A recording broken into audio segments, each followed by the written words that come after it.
Hi, I'm Mike and you're watching TLS. Today, as part of our Veganuary series, we're taking a look at home cooking. Not everybody's got as easy access to falafel joints like we do here in Brighton. And given the way the world is at the minute, we may not be able to afford as many takeaways as we would like. So, we're taking a look at a never-before-seen video we made last summer where I make vegan pizza. This recipe doesn't require yeast, which at the time was a pretty hot commodity, and everything else involved you should hopefully have in your cupboards. You may be able to notice as well that since then I've bought a new beard trimmer, which is probably the only thing that's changed in my life since June. I did get engaged actually, so there's two things. Over to you, past me. Today we're making pizza. For those who don't know, I am a senior pizziolo at a popular high street pizzeria. So we're gonna make some pizza. It should go pretty well, hopefully, otherwise that might be quite embarrassing. So, step one, of course, wash your hands. You're in the middle of a pandemic. Step two, preheat the oven, 180 degrees Celsius with a fan oven. So now we're making our dough. This is really important. So you add all the ingredients together as listed on screen. Make sure you weigh them out properly and then mix them together. I made the mistake of putting both of my hands in at first, which means I just had two messy hands. So you can either do one hand at the start, so you get a bit of a ball going, or you can use a spoon to begin with. But then once you've got sort of a ball-looking thing like we've got here, you just need to roll it on the surface, make sure you get all your little bits and bobs together, get all the bits off your hand, and then roll it until it looks a little bit like a dough. Knead it in and out on top of itself, and then what you want to do, and once it looks just a bit like this, is pinch it in the middle, and then cut it in half, because this is going to make two pizzas. Do not cut on the surface like I did. Use a chopping board, otherwise you're going to damage your knife. Silly of me. Apologies for that one. Alright, so we're using a rectangular baking tray. If you've got a circle one, use that, because that's typically what pizzas are. But do you know what? There's no rules, so you can do whatever you want and use what you've got. We're going to flatten out our pizza dough here. Flour is your friend. You can never have too much flour, I'd say. It just depends on how much you want to clean up. Use the flour. It's going to help stop the dough from sticking. It's going to make it much easier for you to flatten it out. Keep pushing it, both sides, keep working it with the tips of your fingers. And then eventually, if you've got one, use a rolling pin to roll it out. We haven't got one, so we're using a sanitized wine bottle. Make sure it's not bigger than your pan, otherwise the edges are going to burn. Here we are, two lovely pizzas. Now, making our sauce. This one, I think this is the real key to a good pizza. It's a sauce. We're using garlic and basil and tomato paste, as well as tinned tomatoes, and we're going to fry them off together. If you don't fry off the tomato paste and the tinned tomatoes, your passata is going to taste like tin. So make sure you fry it off like this, as we're doing, a bit of olive oil, beautiful. And then we're going to blend it together, get rid of all those chunks, and then it should be a nice tomato passata. Okay, toppings. We're doing aubergine, mushrooms, and onions. We're slicing up our aubergine here, expertly done. Look at that claw grip, beautiful. I'm going to fry them off. I always recommend doing that with your aubergine.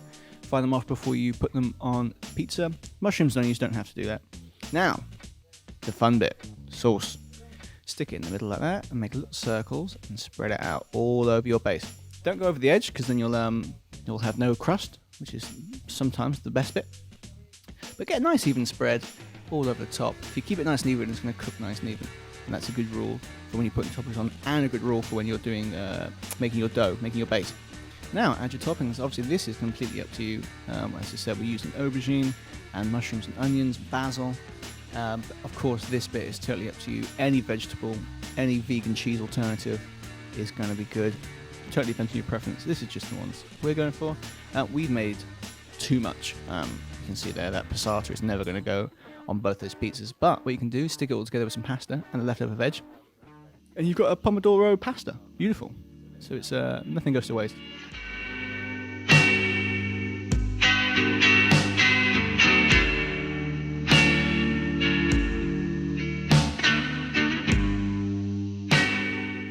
I'd recommend putting a bit of olive oil on top of your pizza before you cook it, otherwise it might burn a little bit. You don't want to do that.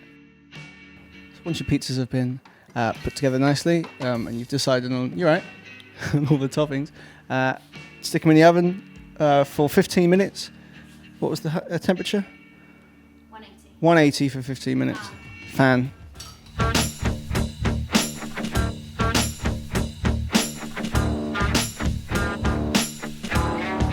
Set a timer for 15 minutes.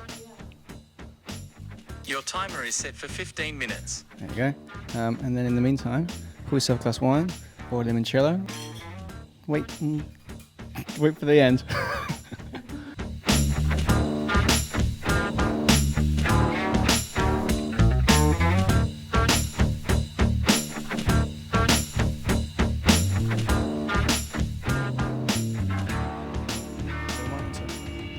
Just wiggle them a little bit. But now you can just eat them if you so choose. But we're going to put some extra stuff on top. So we've got some rocket that I want to have and some hummus. Yes, it does sound a little bit odd, but when a pizza's got no cheese, which as mine has, you need a little bit of the coolness that hummus brings, and it's a good combination. Don't knock it until you try it.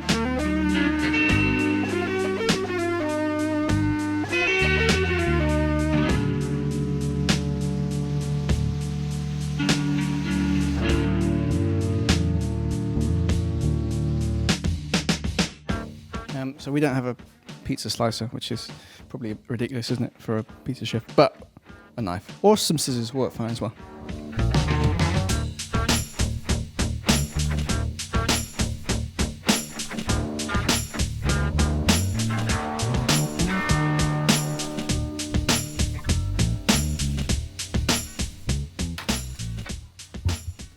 Delicious. Thank you for watching. See you next time. Enjoy. Bye bye.